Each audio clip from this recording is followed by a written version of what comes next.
Welcome back. I'm your host, Rich Weber, with the Florida Aviation Network, and we're broadcasting to you from the Howard Hughes exhibit in the Florida Air Museum. It's Sun and Fun 2013, the 39th consecutive year of Sun and Fun here in Lakeland, Linder Regional Airport in Lakeland, Florida. I just got to talking with Manfred Radius, the ultimate aerobatic experience, and it's pretty exciting information, but I'm pleased to greet our next guest, Lieutenant Tom Courtney with the United States Air Force. Welcome. Happy to be here. Thanks for meeting with us here and talking to us. We was with the NORAD, the North American Aerospace Defense, and has to do with TFRs. And give us a little background about the project, I guess the command, and kind of where it's going. Well, we're like you said, we're here from headquarters NORAD, the North American Aerospace Defense Command. We're with the what we call the General Aviation Education and Outreach Program, and our goal is to try to get the word out to general aviation pilots, most of whom already know this stuff, but some don't, about avoiding temporary flight restrictions, particularly ones that we defend for VIPs and special events, so that we can hopefully save our government resources and not use them on people just making mistakes flying. So we're excellent, trying to reach out to general aviation folks. Good. Well, we'll talk about that. Let me ask you a question. The NORAD, how long has this been, I guess, part of the NORAD command? The TFRs. It's fairly recent. You know, NORAD's been around a long time, since 1958, binational command with Canada, and it was originally set up sort of defend Cold War defense of North America.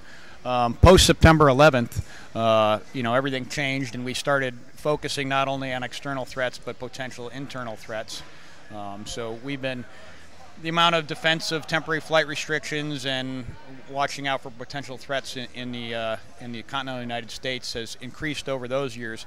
And this outreach program has been going on for 2 or 3 years.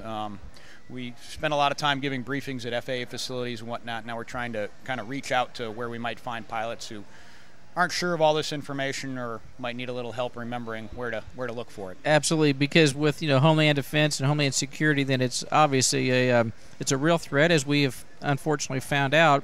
And by educating our pilots, our general aviation pilots, would you say is primarily the I guess the ones that violate the TFRs are mostly the general aviation pilots? Yeah, and that's probably, I guess it might sound obvious that it is, because 78% of our violators are from the general aviation community. And you can see how that would happen. They're the ones most likely not to be on an IFR flight plan and flying without equipment like radios or transponders sometimes. So that's where most of them come from. Yeah, maybe like the kind of low and slow, and pilots. Low, slow, just out. It's a nice day to fly. Let's go fly. So the folks who are on IFR flight plans and airlines, commuters, business jets are usually not a problem. So. Right, they're in the know. They're going to be notified by air traffic control if they're about to penetrate a TFR, and they're going to be either allowed through or diverted, vectored around that, most likely. Absolutely. Whereas some of these guys in the smaller, just out flying VFR, maybe you're, a guy that's not, like you said, not on an IFR flight plan. Maybe he doesn't even have a GPS. He might just have a radio, and it could be in his little Cub or. Yeah, that's the folks that is typically the problem. So. And like you said, if you're on an IFR flight plan, talking to air traffic control will always keep you out of trouble. And even on a VFR flight plan, it's the folks who aren't talking and just they want to go out and fly, and we understand that there's folks that just want to fly and don't talk.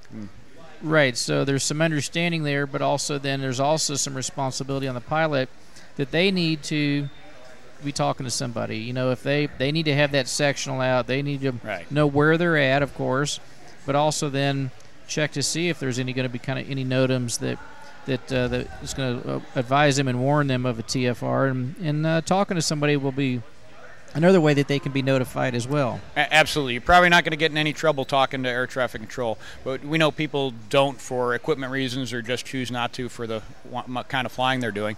But it's incumbent on them to check for the temporary flight restrictions. And, there's a variety of those that exist for different things, safety of flight over, natural disasters or fires, and then there's some for VIP movements and large political events that we get involved in. Absolutely. And even you could be, I guess we could also inform the viewers that also even through some of the sporting events, if you may have mentioned that, but, football games, baseball games. Right. You typically see small TFRs over football games. Like I said, firefighting events, natural disasters, and those are typically more safety of flight TFRs. They're usually small, 3 or 5 miles up to a few thousand feet, and the FAA is going to tell you they don't want you to fly in any TFRs, of course. Right. NORAD gets involved in TFRs that need to be defended, and that's decided by levels like the Secret Service. And for sporting events, you typically see like the Super Bowl, political conventions, larger presidential TFRs. Movements, that's where you're going to see the big TFRs and NORAD Defense Department involvement usually.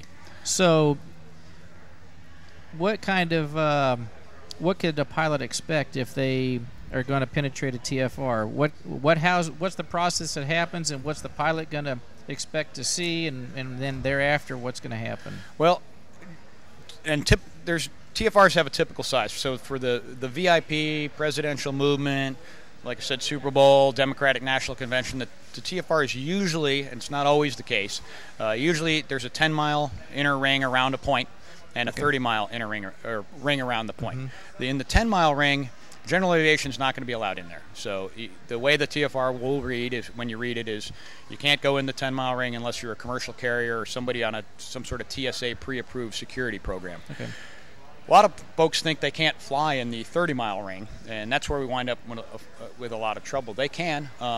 The restrictions are going to read basically that you have to be on a discrete squawk on an IFR or DVFR flight plan and be talking to air traffic control. And if you are, they're going to let you come and go to airports in that region. They're going to let you transit that region. There's almost always restrictions on flight training there and loitering. So you can come and go from the airports that are under what they call the outer ring, and it just takes a little more. You can't just do it without talking. Yeah, so. And it's more of a transition through to and from point A to point B, not just out, like you not said, loitering and flight training, sightseeing, those kind of things. And have you found that the 30-mile ring is going to be more like the upside-down wedding cake, where it's going to be the altitude is going to start higher rather than being at the surface? they both go to the surface, and they always goes to 18, obviously, because it's controlled airspace above 18. So they'll all read surface to 18,000. And it's similar to there's what's called a special flight rules area in Washington, D.C.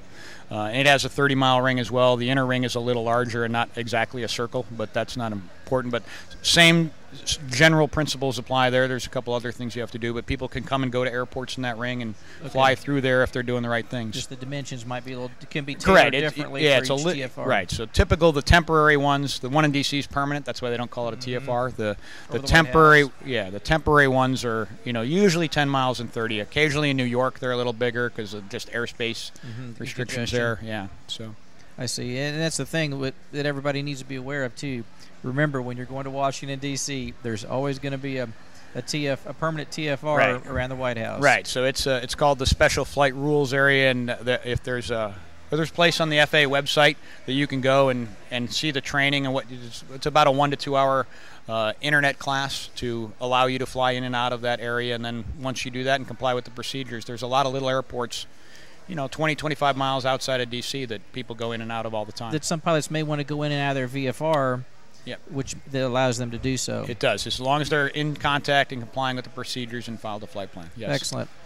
So, somebody in their J3 Cub or whatever it may be, they're putting along, and now they've entered a temporary TFR. We'll start out with, say, a temporary. They fly over a football game. They fly over a NFL football game, I guess, whatever it may be. Again, if it's the football game ones, it's going to be like if it's the Michigan-Ohio State game, that's usually going to be a small TFR, strictly for safety of flight reasons, and the FAA is going to try to shoo them out of there, and if they fly through it, the FAA is probably going to take some sort of action. If they're talking to them and know who it is. Yeah, exactly. if they can't talk to them, they'll probably follow them via radar and see where they land and have somebody try to talk to them that way. Follow them up that way.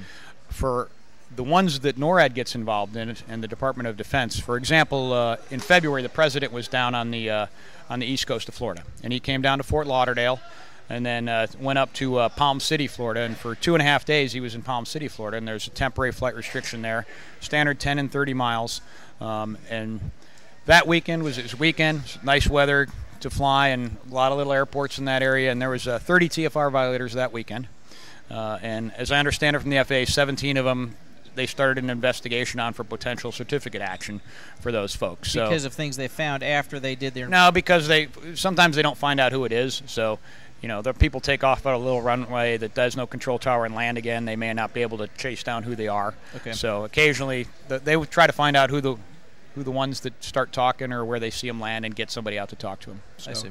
And we're trying to minimize that because we launch fighters and take up time, take our assets away from where we might need them, right. Waste government dollars on folks that are just frankly making a mistake, just mission planning errors or not right. checking It may stuff. be an honest mistake, right. But as far as the defense side of it goes, we don't know whether or not it's an honest mistake or if maybe it's an actual threat. Exactly, and that's why we have to send folks up to look at them usually. And that's why everybody needs to know and understand this is something that if you take responsibility and try to be aware of these TFRs, then it's going to be better for everybody.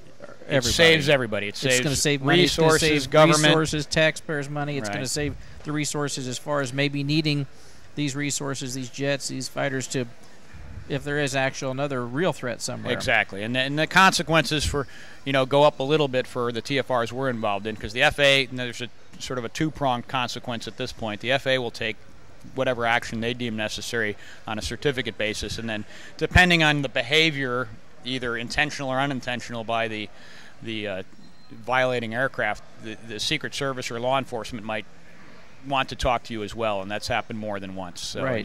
That's just something you don't want to be part of. You might find yourself face down on the pavement. Right. So that's I understand. And who knows how that certain behaviors, if even unintentional on your part, may have triggered them to be more concerned. So. Absolutely, but rightfully so with now with recent events that we've had now. Yeah.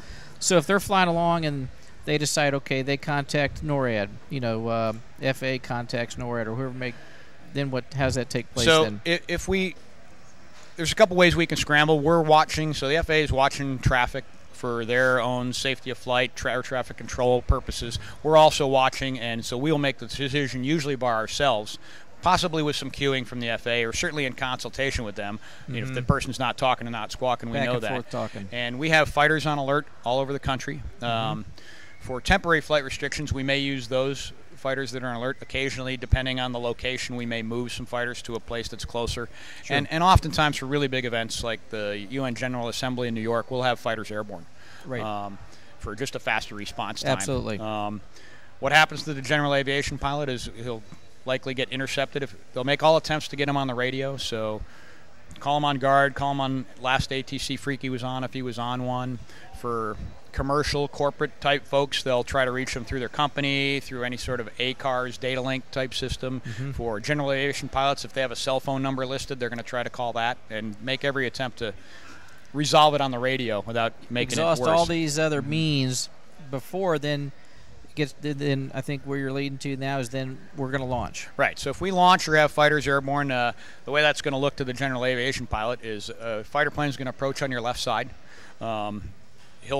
He's responsible for safe separation, and I've been given briefings to folks, and we talk to people after they get intercepted, and it can often look pretty close and scary, right. From a general aviation perspective. From the fighter pilot's perspective, it's just a normal, benign, it's what he does. Absolutely.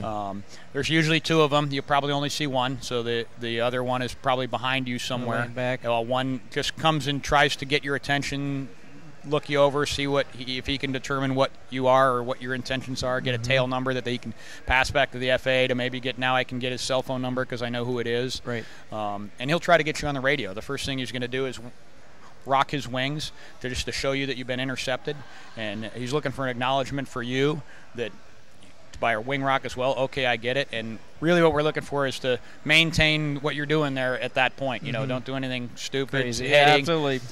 You know, probably the worst thing you can do is start descending right there and pointing at something. That's probably not a good idea. That's not going to be an idea. He's going to try to get you on the radio, give you some hand signals to try to get you on 121.5. You know, if you can come up on air traffic control or guard, you're going to talk to you and say, hey, this is a military fighter on your left wing. You're violating restricted airspace. We need you to turn to this heading right now. And they're going to try to get you on a heading to get out of there. If they can't get you on the radio, then they're going to do some maneuvers with the aircraft to try to get you to turn to a heading. What they'll do is they'll do a slow turn in whatever direction they want you to go, and their hope is you to turn to that heading. That you're going to follow. Not necessarily follow them because they'll be faster than you, but of course, they're going to set a heading, go on that heading. In that direction. And if you don't do that, they'll probably come back around and do it again, and it just up the intensity of that maneuver. If you don't follow the first couple, you may see a more aggressive maneuver across your nose with flares coming out, which is our equivalent of sort of a warning shot, bright red flares that if you were at any of the night air shows last night, they look a lot like that. Right, it's going to get it's an attention getter, yeah, and they'll really want you to turn to this heading now. And our goal at NORAD is to get you out of the area if you're a non-threat, non-threat aircraft, and so we can deal with the threats. So right, and then so if they don't, they feel like that they're a non-threat. So but the guy is just not flying. He's just not paying attention. He's just kind of just plugging along, kind of flying stupid, if you will. Then are they gonna stay with him till he lands? They will likely stay with him, but just sort of depending on the tactical situation, they'll stay with him till he's out a certain distance out of the temporary flight restriction. The TFR. Depending on what law enforcement agencies, typically the Secret Service, may want, try to get him to land at a certain place. They'd love to do that over the radio. Hey, we want you to land here. Or we want to give you a phone number. Here's a phone number to call, that kind of thing. Without the radio, the possibility exists for them to continue to try to turn you in one direction and then circle over an airport they want you to land. But that typically is not the case. Usually they'll go back, and the FAA will then, NORAD's kind of happy that we don't think you're a threat. You're out of the restricted area. It becomes an FAA issue, and they'll keep an eye on you and try to find out where you land and send somebody out to hopefully meet you. And that happens a fair amount of time. The local police will be there when you land, and they'll ask you a few questions. And then they'll do the follow-up. Right, so that right. And that makes good sense, because there's a lot of, I think that reasonably there's some people that might just fly along and think, well, oh, why is he here, and just be clueless.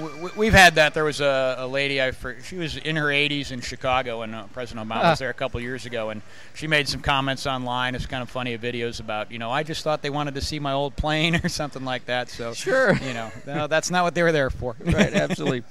And then, of course, as it could escalate, if it was a threat, then they're going to take whatever actions necessary. That becomes a whole, once that raises the issue quite a bit, and there's an entire decision matrix and judgments that go on at the highest levels of government, whether any sort of deadly force would be needed. But that's you probably get that question some from pilots. But it's kind of common sense. It just think about it. That's what you're there for. Right. As I tell everybody, the fighters have live weapons on them for a reason. Absolutely. That's what they're there for. We as citizens of the United States want. We want that protection. Yeah, so we don't want it, but if we have to, that's you know what I mean. That's what it is. Excellent.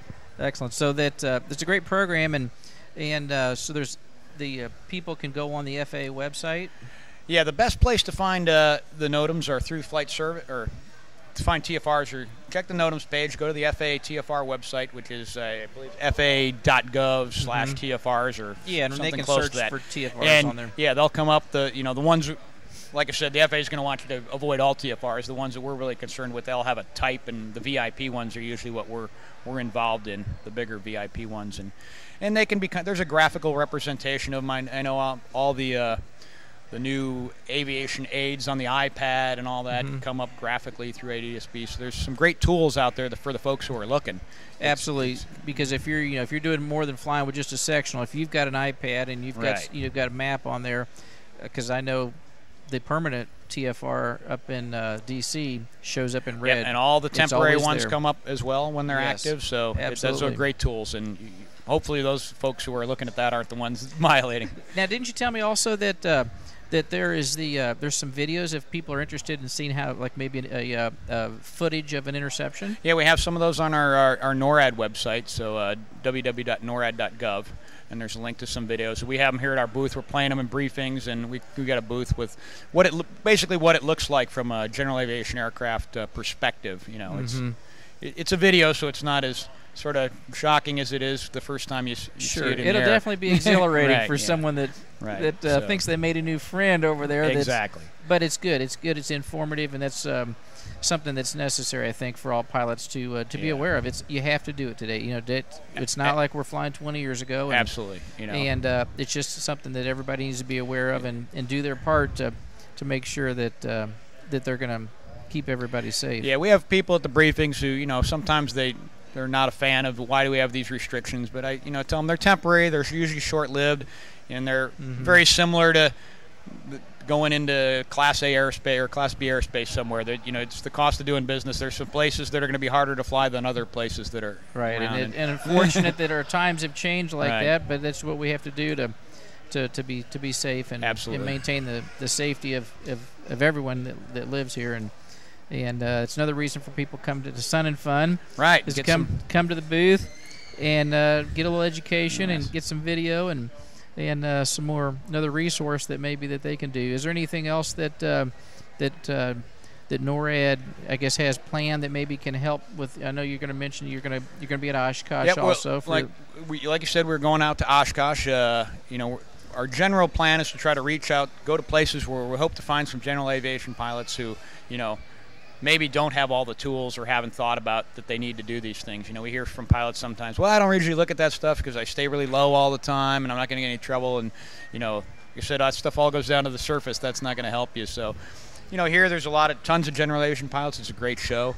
Oshkosh, Wisconsin, we're hoping to reach out to quite a few people because that's a mecca, obviously, for that kind of flying. Absolutely. So. There's a tremendous amount of pilots that go up there. So it's really good that the Air Force is doing that because what that shows is the Air Force is also doing their part to educate pilots, not just saying, hey, it's your responsibility to not violate a TFR. Well, that's true. And it really could be left at that. Right. But they're taking the extra step to be able to help educate and provide the information to help prevent this for everybody's benefit. Right. And that's excellent. And there's another group, I'll just mention too, there's another group here from the Air National Guard. They're from seeandavoid.org. There's a website for them, and their goal is to try to alert general aviation pilots about active military airspaces and low-altitude routes, and from a safety of flight perspective. You know, it's the law. The big sky theory doesn't work all the time, and there's been a lot of close passes between military jets moving really fast and general aviation. And we have that website and, you know,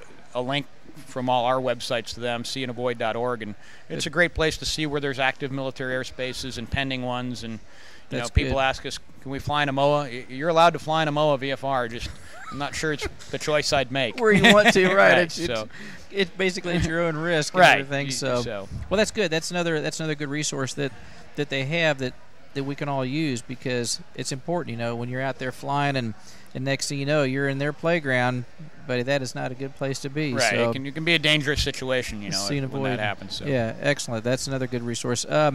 Anything else on the horizon as far as anything else you can think of that you want to mention before we wrap up? No, these are the two big shows we go to. We go to some smaller ones. We were at a convention up in Seattle. We're just trying to reach out to different parts of the country wherever we can, find lots of general aviation pilots. And we want to get our word out efficiently. Because basically. I think, and you mentioned that's where you're kind of trying to target is the general aviation, because they're the ones that are not going, flying. They're the most likely person that's going to wind up being an interceptor to be a violator. Not all, and we know from talking to people at all these that most of the folks are, have all the tools. They check the NOTAMs regularly. We're reaching out to some that don't or some that forget. So Excellent.